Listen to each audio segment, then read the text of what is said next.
नमस्कार, स्वागत है आपका आपके चैनल शैडो ऑफ क्राइम्स में। आज की स्टोरी रिलेटेड है रियल लाइफ के मनी हेस्ट से, जहां 5 चोर बैंक में चोरी करने के लिए बैंक में एंटर तो करते हैं मगर बाहर नहीं आते। किसी को पता नहीं चलता कि चोर और चोरी का सामान गया कहाँ। ये कहानी है अर्जेंटीना के सबसे बड़ी चोरी की, जो अर्जेंटीना के सबसे बड़े बैंक में हुई है, जिसकी प्लानिंग 2 साल तक की गई थी। बात है 13 जनवरी 2006 की। दोपहर 12:30 के करीब पुलिस को फोन आता है कि एक बैंक डकैती चल रही है। ये जो बैंक है, ये अर्जेंटीना की राजधानी ब्यूनस आयर्स में है और इस बैंक का नाम है बैंको रियो बैंक। ये बैंक अर्जेंटीना के सबसे बड़े वित्तीय संस्थानों में से एक थी और शहर के सबसे समृद्ध एरिया सैन इसिद्रो में थी। कुछ क्षण बाद पुलिस अधिकारी घटनास्थल पर पहुंचे तो उन्हें यह जानकर खुशी हुई कि चोर अभी भी अंदर है। बैंक में 5 चोर थे जो विभिन्न भेष धारण किए हुए थे और अब वे 23 बंधकों के साथ फंस गए थे। पुलिस ने पहले तो चोरों के साथ नेगोशिएशन शुरू किया। चोरों की क्या मांग है वो जाननी चाहिए। चोरों के साइड से जो नेगोशिएशन कर रहा था, उसने अपना नाम वॉल्टर बता रखा था। थोड़ी देर बाद बंधकों में से उन्होंने 3 लोगों को छोड़ दिया। एक था बैंक का गार्ड, एक आदमी और एक महिला। दोपहर 3:30 बजे वॉल्टर ने पिज्जा मांगा। उन्होंने कहा, बंधक भूखे हैं और उनको खाने के लिए कुछ चाहिए। सबके लिए पिज्जा भी भेजा गया। फिर कुछ देर बाद ही वॉल्टर चुप हो गया। 3 घंटे से अधिक समय तक पुलिस और शहर के अधिकारी इस बात पर चिंतित थे कि क्या किया जाए, क्योंकि वॉल्टर की तरफ से कोई रिप्लाई नहीं आ रहा था। अंततः स्पेशल फोर्स की एक टीम ने बैंक के बाहर मोर्चा संभाल लिया। शाम के 7 बजे उन्होंने बैंक में एंट्री की, लेकिन कोई गोलीबारी नहीं हुई, कोई हंगामा नहीं हुआ। लेकिन अंदर चोरों का कोई सुराग नहीं। बंधकों को बैंक के 3 मंजिलों पर फैलाया गया था और वे सभी सुरक्षित थे। जब तक पुलिस बेसमेंट में बने तहखाने तक नहीं पहुंचे, तब तक उन्हें पता नहीं चला कि लुटेरे वास्तव में क्या खोज रहे थे। बेसमेंट में बैंक के लॉकर्स, डिपॉजिट बॉक्स थे और चोरों ने इसी को अपना लक्ष्य बनाया था। 2006 के आसपास अर्जेंटीना के लोगों को राष्ट्रीय बैंकिंग प्रणाली पर कोई भरोसा नहीं था। बैंक ग्राहकों ने अपनी बचत, अपनी नकदी, गहने और अन्य कीमती सामान को लॉकर्स में रखना शुरू कर दिया था। और यह विशेष बैंक, जो अर्जेंटीना के सबसे अमीर परिक्षेत्रों में से एक में स्थित था, विशेष रूप से आकर्षक, शानदार लग रहा होगा, क्योंकि इसके लॉकर्स में शहर के सबसे अमीर लोगों का कीमती सामान था।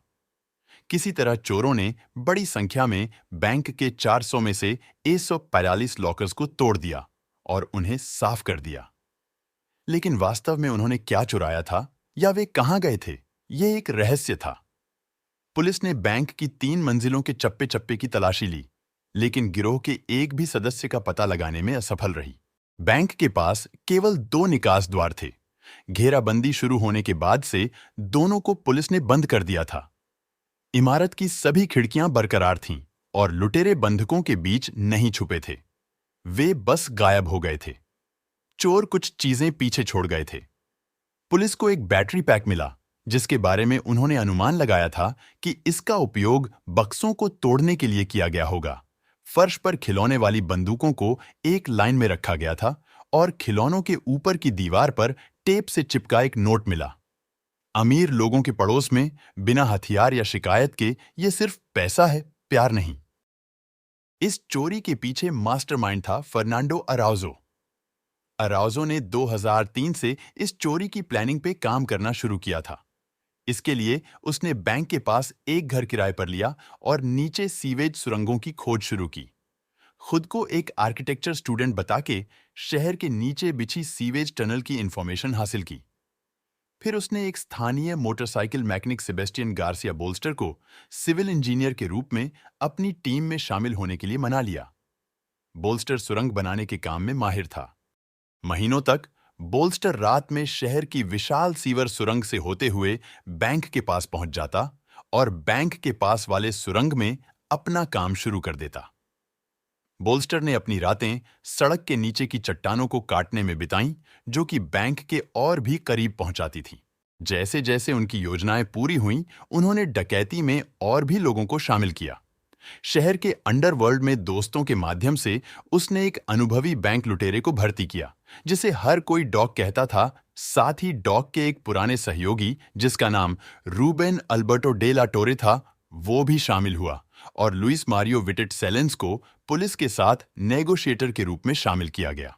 उन्होंने एक पुरानी वैन खरीदी और उसे एक फ्लोर हैच के अनुसार मॉडिफाई किया ताकि वे इसे एक मैनहोल के ऊपर पार्क कर सकें और चोरी के बाद सड़क पर जाने के बिना सीधे वैन में चढ़ सकें।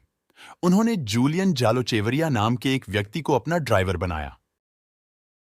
डी-डे, चोरी का दिन, शुक्रवार 13 जनवरी 2006 को दोपहर लगभग 12:30 बजे हाथ में बंदूकें लिए और बंधक बनाने के लिए तैयार लुटेरों की एक टीम बैंक के सामने वाले दरवाजे से घुस आई। सेलेंस बैंक मैनेजर को लेने के लिए ऊपरी मंजिल पर गया, फिर उस आदमी को बेसमेंट में ले आया जहां तिजोरी और लॉकर्स थे। वहां उन्होंने एक सुरक्षा गार्ड को अपने हथियार सरेंडर करने और फिर इमारत छोड़ने के लिए मजबूर किया। अराउजो और बेटो ने बैंक के ग्राउंड फ्लोर और बंधकों की निगरानी पर ध्यान केंद्रित किया। बोल्स्टर अंधेरे सुरंग में बैठा हुआ था, अपने द्वारा खोदी गई सुरंग के अंतिम छोर पर धैर्यपूर्वक इंतजार कर रहा था। सुरंग और बेसमेंट के तहखाने के बीच अब केवल एक पतली दीवार बची थी। डॉक ने सावधानीपूर्वक दीवार को अंदर से तोड़ दिया और बोल्स्टर को अंदर ले लिया। पुलिस तुरंत बैंक में पहुंची और सेलेंस ने अपने साथियों को लूट का माल इकट्ठा करने के लिए अधिक समय दिलाने के लिए पुलिस के साथ नकली बातचीत शुरू कर दी। उसने बैंक की खिड़कियों से झांक रहे पुलिस और निशानेबाजों को चकमा देने के लिए नकली मूंछें और चश्मा पहन लिया।